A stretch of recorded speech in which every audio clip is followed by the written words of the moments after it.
Hey guys, what's up? It's Rygar the Destroyer, and today we're going to be taking a look at General Weir from the Legacy Collection comic book 2-pack. Now this guy is really cool, but before we take a closer look at him, let's go ahead and take a look at his packaging. So here it is. If you're familiar with the Legacy Collection 2-packs, you'll know that this is pretty standard here, and it's pretty blank just because there's meant to be a comic book back here, which is the artwork for the packaging. And then when you flip it over onto the back here, it shows the figures that come in this pack, as well as a brief description. And of course, if you'd like to read that, you can go ahead and just pause the video. And then down here at the bottom are just some of the other things that you could pick up at around the same time. So pretty standard stuff. So let's go ahead and get back to the figure itself here. Now he stands at, let's see, exactly 3 3/4 inches tall. So he's right in scale with all of your other 3 3/4 inch figures, and he does come with pretty good range of accessories. The first one here, not really an accessory at all, but it is an issue of X-Wing Rogue Leader. I read through this right before the review. It's definitely fun.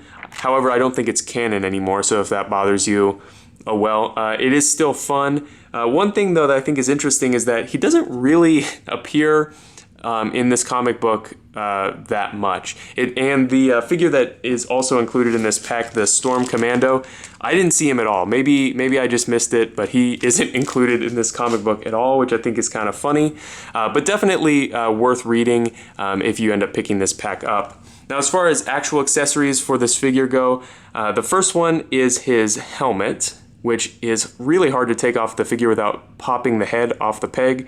But once it's off there, it reveals his face. So you can see there, fairly plain, just a kind of a generic bald man. And then the helmet itself, very well detailed. It's a nice soft rubber, so it fits on the figure's head pretty snugly, so it doesn't look too oversized. And then he does come with 2 of these Biker Scout pistols. These ones are nicely rubber banded into his hand, so I don't want to take them out, but they are nicely detailed, and one of them can be placed in this holster on the side of his leg here. Now, as far as articulation on this figure goes, it's really well done. There's a single ball peg here in the head, really nice range of motion, even with the helmet on. Ball hinge shoulders that do swivel 360. Then he's got hinged elbows with a swivel. Then he's got a swivel at the glove here.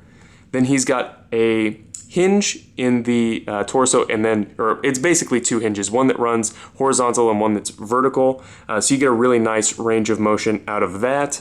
Then he's got hinged hips, again, really nice range of motion there, ball hinge knees with a swivel, and then hinged ankles with a swivel. So overall, pretty much loaded with articulation, no complaints as far as I'm concerned. And then just the figure itself looks awesome. The black with the red accents really looks cool, and I do really like this style armor, the Biker Scout style.